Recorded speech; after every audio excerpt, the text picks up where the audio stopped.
Mental Efficiency and Other Hints to Men and Women by Arnold Bennett. Chapter 4. Settling Down in Life. The other day, a well-known English novelist asked me how old I thought she was, really. Well, I said to myself, since she has asked for it, she shall have it. I will be as true to life as her novels. So I replied audaciously, 38. I fancied I was erring, if at all, on the side of really, and I trembled.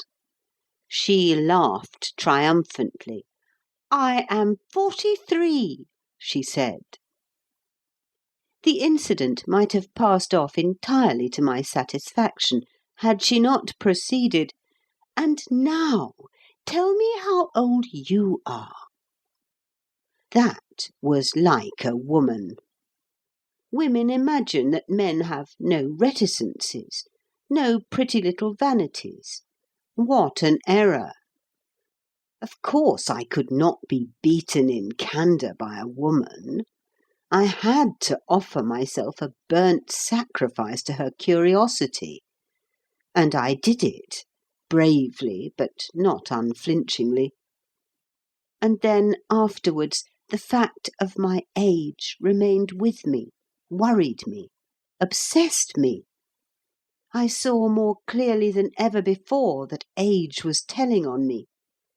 I could not be blind to the deliberation of my movements in climbing stairs and in dressing. Once upon a time, the majority of persons I met in the street seemed much older than myself. It is different now. The change has come unperceived. There is a generation younger than mine that smokes cigars and falls in love. Astounding! Once I could play left wing forward for an hour and a half without dropping down dead. Once I could swim 150 feet submerged at the bottom of a swimming bath. Incredible! Simply incredible! Can it be that I have already lived? And lo, I, at the age of nearly 40, am putting to myself the old questions concerning the intrinsic value of life, the fundamentally important questions. What have I got out of it? What am I likely to get out of it? In a word, what's it worth?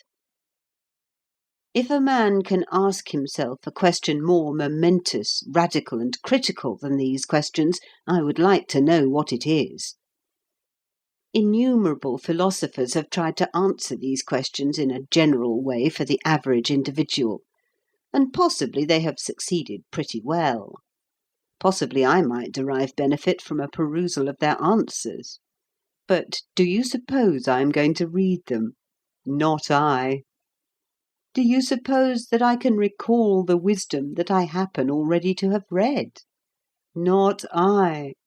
My mind is a perfect blank at this moment in regard to the wisdom of others on the essential question.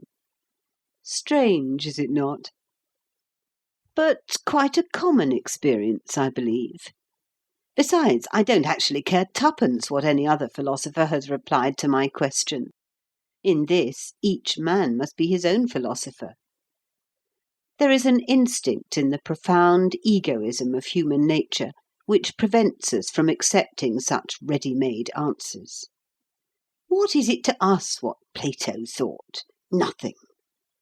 And thus the question remains ever new and ever unanswered, and ever of dramatic interest.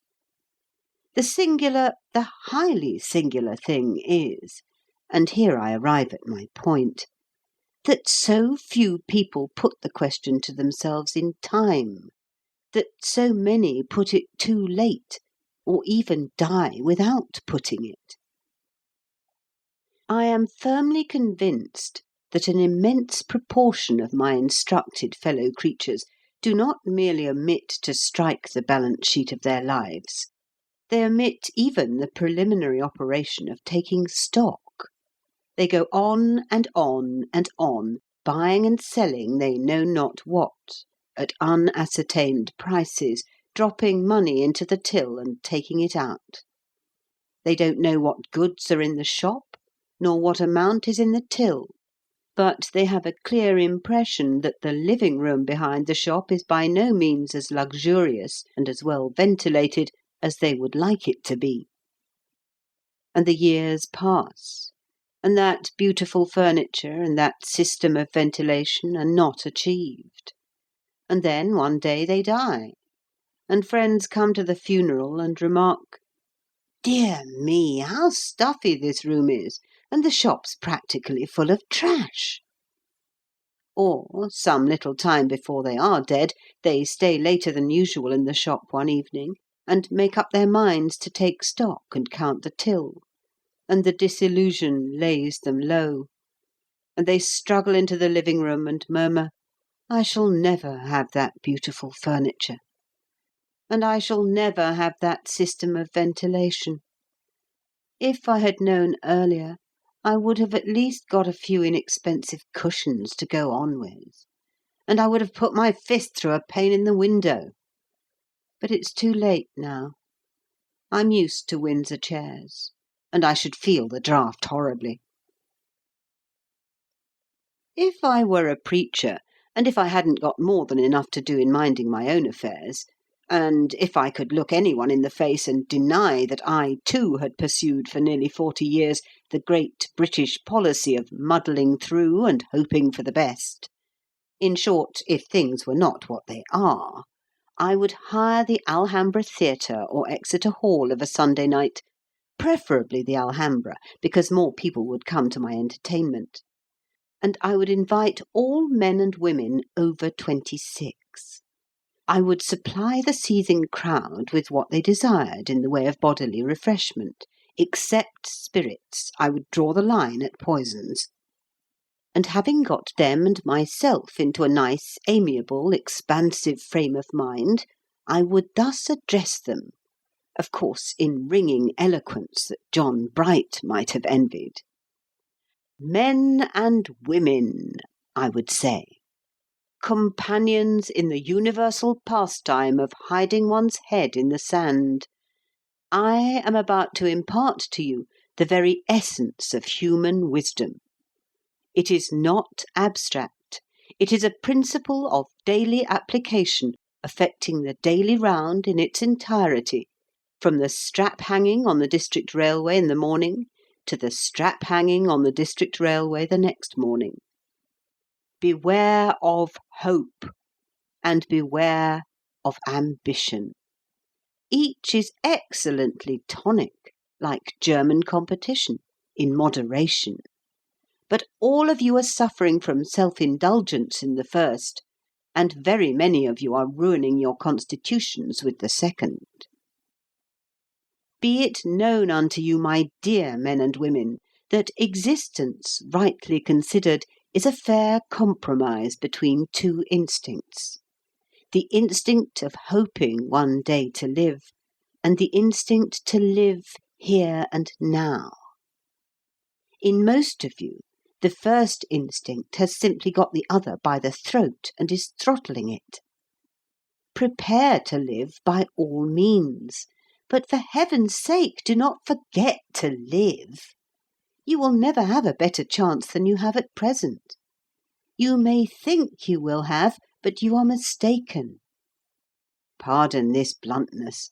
Surely you are not so naive as to imagine that the road on the other side of that hill there is more beautiful than the piece you are now traversing.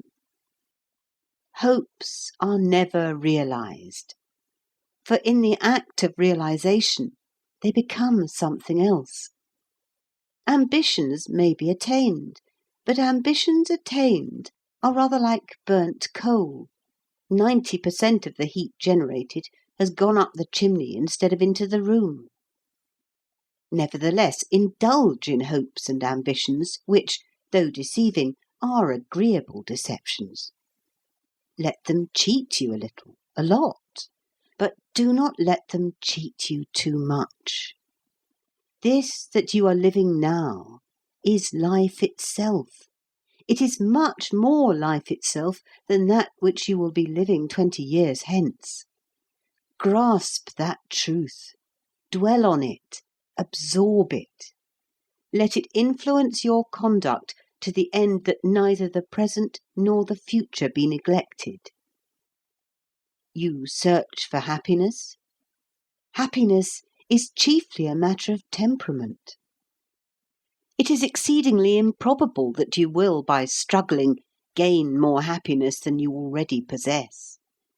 In fine, settle down at once into life. Loud cheers. The cheers would, of course, be for the refreshments.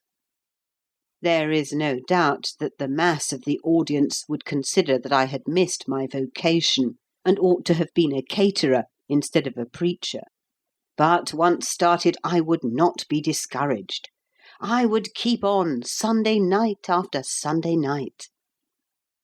Our leading advertisers have richly proved that the public will believe anything if they are told of it often enough. I would practice iteration, always with refreshments.